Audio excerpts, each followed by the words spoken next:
I'm Gurave Namaha. Om Paramagurave Namaha.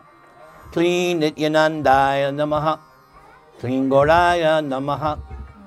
Sring Kling Radha Krishna Vyam Namaha. Om Namo Bhagavate Vasudevaya. Om Gopijana Vallabhaya Swaha. Om Hring Bhuvaneshwara Namaha. Vancha Kalpatarubhyascha Kripa Sindhubhya eva cha Patitanang Pavanebhyo Vaishnavebhyo Namo Namaha. Trinadapi Sunichena Taradiva Sahishnuna Amanina Manadena Kirtaniya Sadahari. Hare Nama Hare Nama Hare Nama Kevalam Kalo Nastyeva Nastyeva Nastyeva Gatiranyata. Shri Krishna Chaitanya Prabhu Nityananda Sri Advaita Gadadhara Srivasadi Gaur Bhakta Vrinda. Hare Krishna Krishna Krishna Hare Hare Hare Rama Rama Rama Hare Hare. I think I can do without the... It's all right. My voice is loud enough. We don't need... It's okay. Everybody can hear me, right? I don't need a microphone. God gave me a microphone right here. So, we passed the test. How many got scared? I did. We were on the floor. You could Yes, I felt it too. But it was very good. You went immediately to hold the deities. So, and it immediately stopped, huh? Look at the emoji. yes. So, I would like to speak to you about Krishna from the Bhagavad-Gītā. In chapter 4 of the Bhagavad-Gītā, Krishna begins by telling Arjuna that millions and millions of years prior to the battle of Kurukshetra, Krishna had spoken the Bhagavad-Gītā to the sun god, Vivasvan. And Krishna told Arjuna that since then, it has gradually come down to human society by what is called parampara, the chain of the disciple hearing from the guru, and then the disciple repeating what the guru has taught him. And this tradition has been going on for millions of years. But Krishna told Arjuna that by this time, 5,000 years ago, at the start of the Kurukshetra war, Krishna said, due to the erosion nature of time, the eroding nature of time, this parampara, or disciplic succession, had been broken. Meaning, somebody failed to deliver the message as it is. Somebody changed the message. If the message is repeated exactly as the guru says, you're good. But if somebody changes it, edits it, alters it, then it's broken. And we could do an experiment today. If I was to tell Ravi Maharaj something, and then he tells it to the next person, by the time it gets to Roshan, we'll have a completely different story. Rakesh, Roshan, twin brothers. That's human nature.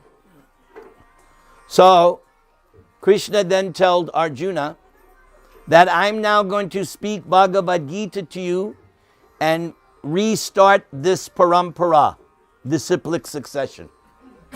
And then Krishna told Arjuna why he was selecting Arjuna, and this is very significant. Bhakto si me sakha cheti. Can you all say that? Bhakto si me sakha cheti. Everybody. Krishna told Arjuna, you have two qualifications, making you the worthy recipient of this transcendental knowledge. First of all, you are my devotee. And number two, you're also my friend. Because it is a fact, Arjuna and Krishna are contemporaries, and they have a very strong friendship, and it works both ways. Arjuna is very close to Krishna, loves Krishna, and Krishna also loves Arjuna. Because love, or any relationship, cannot be one-sided. It has to go both ways. If there is a one-sided relationship where one party simply takes, that's not a good relationship. There has to be give and take. And the same is true with God. Why? Because God is a person. You're a person. You have feelings. You have desires. You have tastes. So does God. He's a person with tastes and feelings and emotions. And he responds to love, which is another thing we learn from Bhagavad-Gītā. Actually, Krishna, the only thing he cares about is your love. Nothing else. That's why in the Bhagavad-Gītā, we see this word appears, bhakti. Bhakti is used. Bhakti means relating to God in a relationship of love. So that was Arjuna's qualification. He was Krishna's devotee or worshipper or follower, and he was Krishna's friend.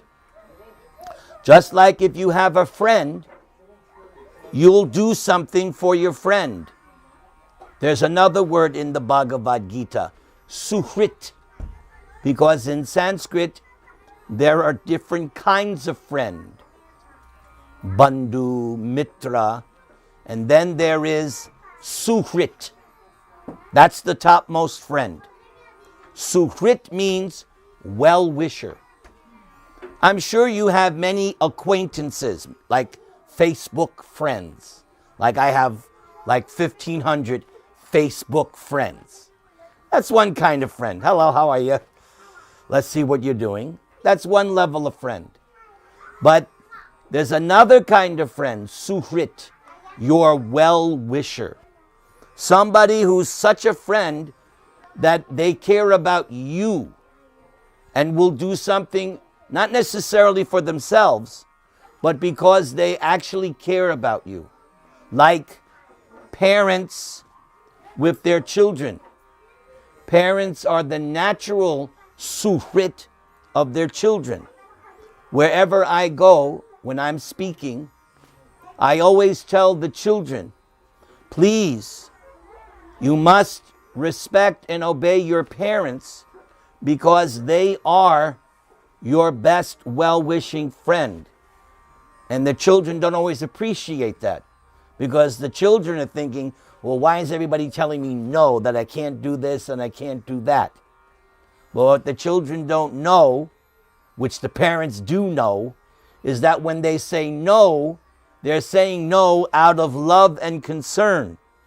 Any parent who always says yes, yes, yes, yes, that's not a good parent. Because the child doesn't really know what's good for themselves. But the parent knows. So suhrit means somebody who has your interest at heart. So Krishna says in the Gita, I, Krishna, am your suhrit. I am your best well-wishing friend. How can Krishna say that? Very simple. Because right now, he's in your heart.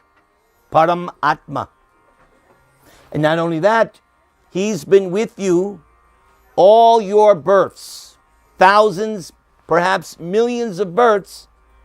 Krishna has been accompanying you. You may have a very good friend in this life, but do you know for certain your friend will be with you next time? Maybe, maybe not. But Krishna says, I have been with you all of your lifetimes. And I'm right there inside your heart, right next to you.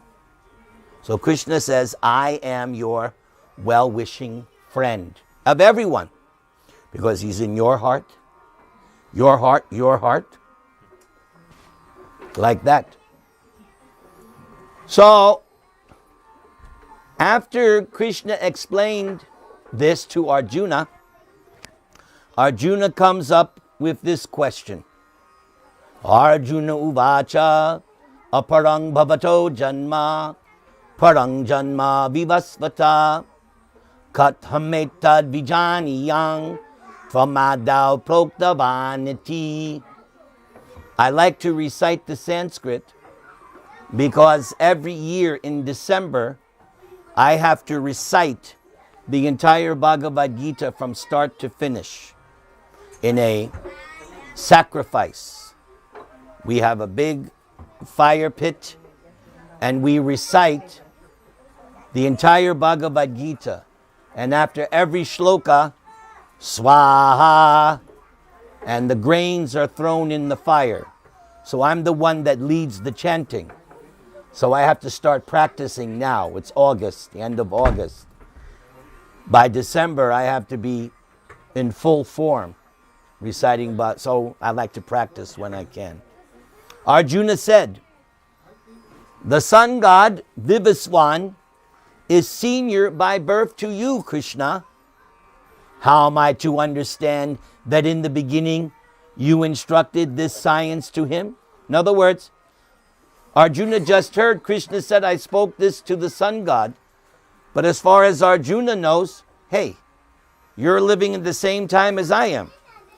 How can you have spoken this millions of years ago to the sun god? So what does Krishna say? Shri Bhagavan Ubhacha Bahuni me Vyatitani Janmani Tavacharjuna Tanyahang Veda Sarvani Natvang Veta Parantapa. Krishna said, many, many births both you and I have passed.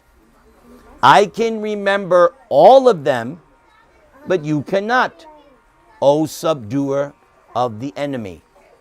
So this verse is very significant. First of all, this verse reiterates something that was explained in chapter 2, namely the transmigration of the soul, that this is not your first birth. You have taken birth many, many times in the past, just as you have changed clothes many times. Sometimes women change clothes 2-3 times in a day. Am I right, ladies?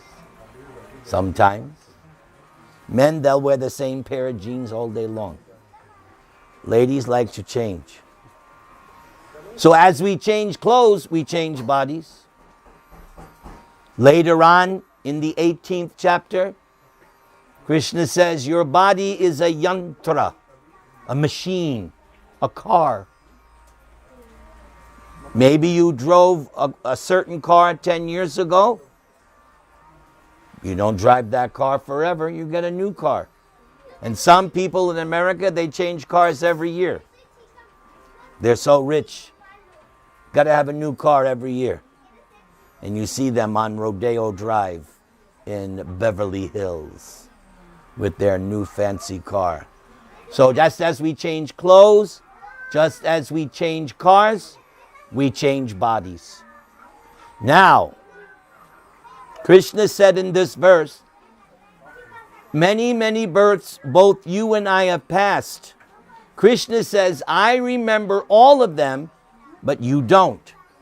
So that seems to indicate there's a difference between Krishna and Arjuna.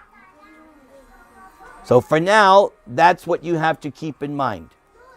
Both Krishna and Arjuna have appeared many times together. Krishna says, I remember all my births. Arjuna does not. So now let's see why that is. That's a logical question. Why is that? This next verse answers it. Ajo pisan navyayatma bhutanam ishvaro pisan prakriting swamadhisthaya sambhavam yatma mayaya. Now this verse is a little peculiar. He said in the previous verse, many, many births. Now listen what he says here. Although I am unborn. What? He just got finished saying he's had many births. Now Krishna is saying, I'm unborn. What? Krishna's not making any sense. He's had many births, but he's unborn. He's going to explain. And my transcendental body never deteriorates.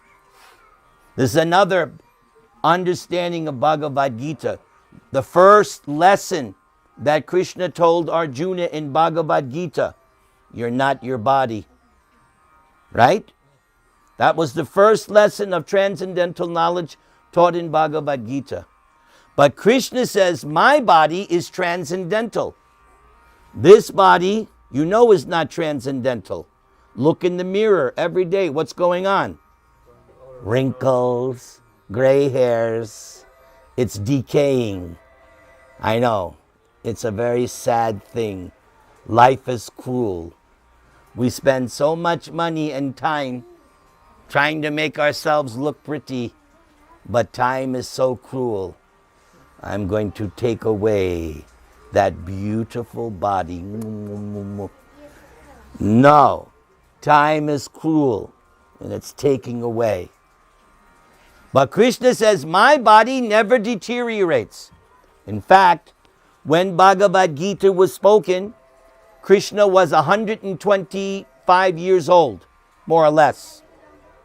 But if you looked at him, he looked no more than 16, 20 years old. So his body doesn't deteriorate. Why? Because it's a spiritual, transcendental body. You could see it. Everybody on the battlefield of Kurukshetra saw Krishna. It's not that it was some kind of ghost. No, they actually saw the form of Krishna, and it looked like a human body. If you were to look, look at Krishna right now. He looks like a human being. He's got two hands, a face, two legs. He looks, that's the key word, looks. But here he's telling, my transcendental body never deteriorates. And unborn means he does not take birth like you and me. We take birth, one body after another. Birth means take a new body. It is the soul that's transmigrating. Darwin says that the body is evolving. Well, Darwin's an idiot. Darwin doesn't know what he's talking about, because in his previous life, Darwin was a monkey. And that's what he became in his next life. He returned to being a monkey. That's a joke for those who have gone to college. Nice to see you. Darwin said the body is evolving. Bhagavad-Gītā says the soul is evolving. The bodies are already there. The soul is going. Just like when you go to a department store. When you go to a department store, they have racks and racks and racks of clothes. Like in America, Nordstrom's, Macy's, and all these, right? They have racks and racks and clothes. And people spend hours. Let me try that on. I'll try that on. I'll try that on. Till you find the right outfit. Maybe also in India when you buy saris, you go to the nice sari shop, you want to see the nice selection, right? And then you pick the one you like. So the body is already there, 8,400,000 different types of bodies, and the soul is trying on one body after another, life after life after life. Just trying a different body. But Krishna says, no, I don't do that. I remain in my own original form, regardless of the so-called birth I take. It's still my original form. That is the difference between Krishna and Arjuna. And because Krishna doesn't change his actual form, he remembers everything. But because we change our form with death, all the memory, all the events forgotten. Sometimes people say, why can't I remember my past? People use this argument as if to nullify reincarnation. They say, well, if reincarnation is true, then how come I can't remember what I was in my past life? There's a reason for that. It's called God's mercy. Because what if your previous life was very miserable? What if in your previous life you were raped? You want to remember that for the rest of your next life? You don't want that. God is merciful. Whatever happened in your previous life, slate is clean. Start fresh. Because everybody thinks, oh, in my previous life, I must have been some movie star. Or no. What if your previous life you were Hitler? People don't think like that. Everybody has an idyllic idea. Oh, in my previous life, I was some great person. Probably not. So it is God's mercy that you don't remember your previous life, because there may have been some horrible incidents.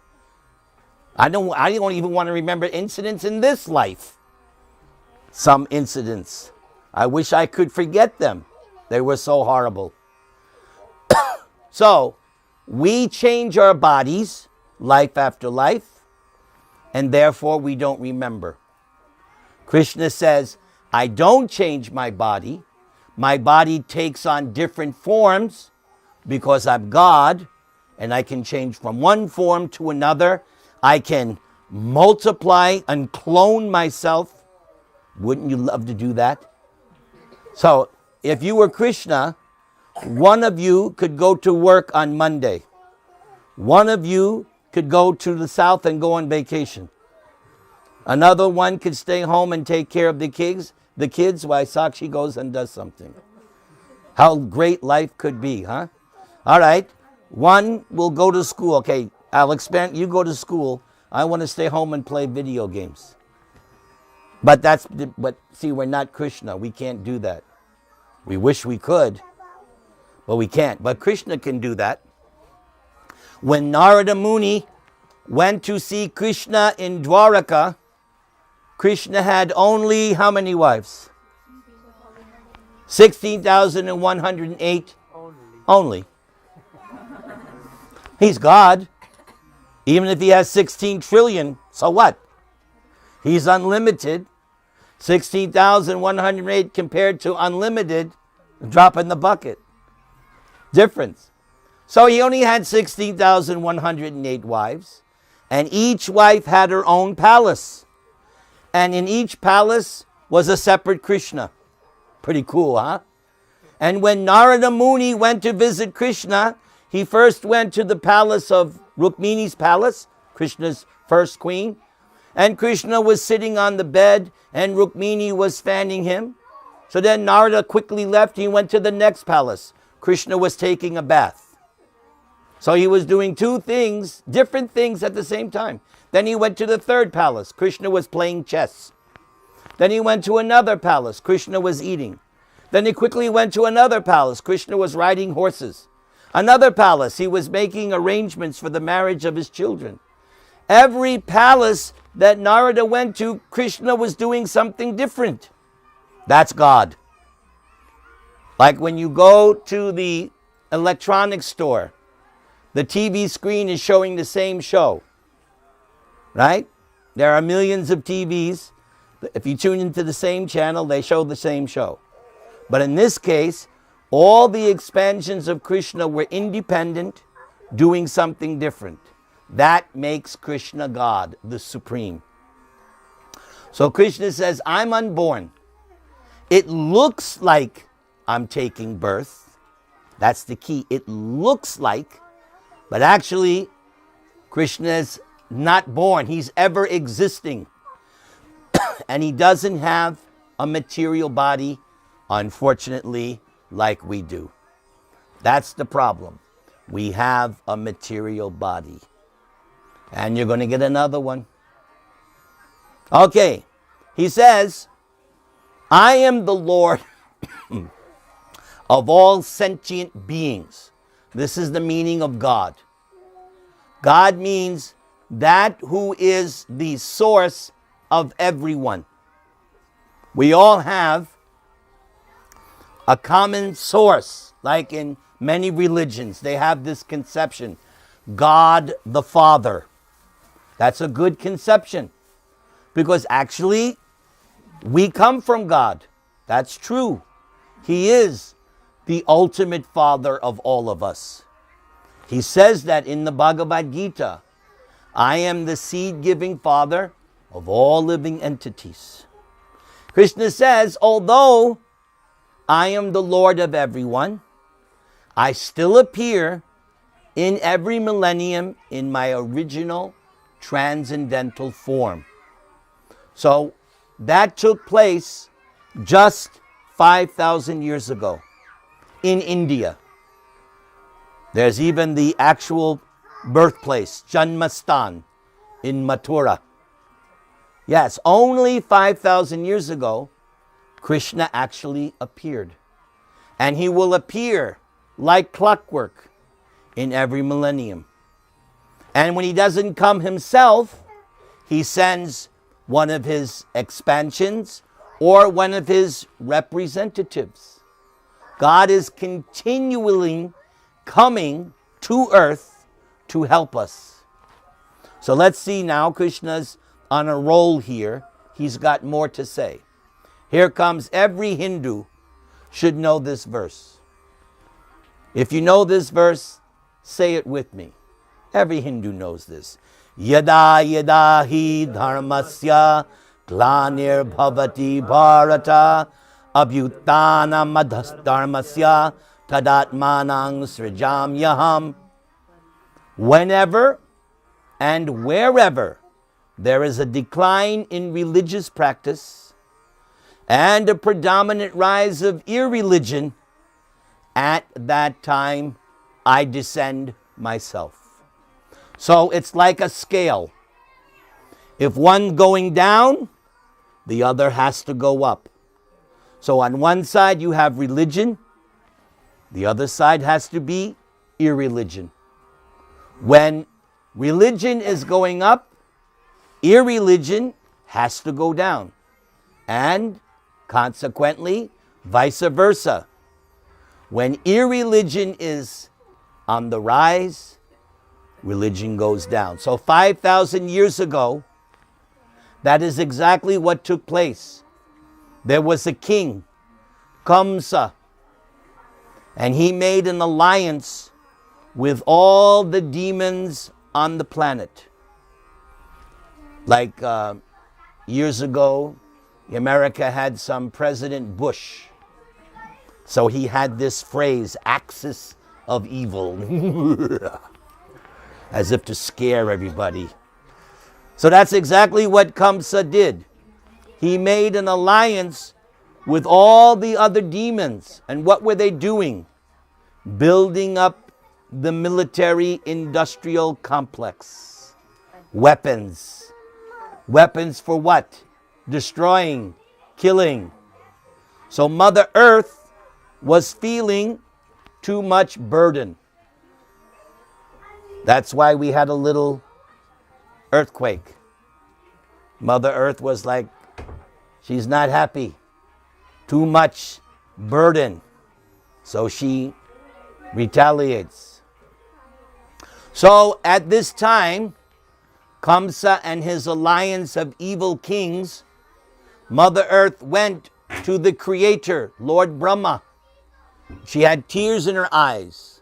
She took the form of a cow, and she explained to Brahma her condition. But Brahma could understand, this is above my head. I have to take it to the higher boss. So where did he go? To the shore of the ocean of milk. Because in that ocean of milk is a white island. Think about that.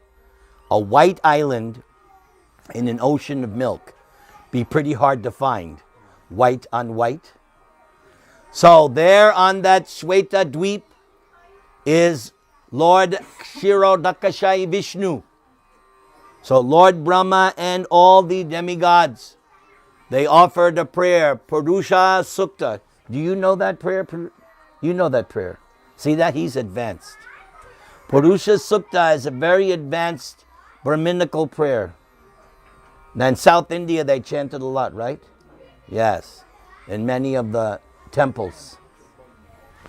Very powerful prayer. So they...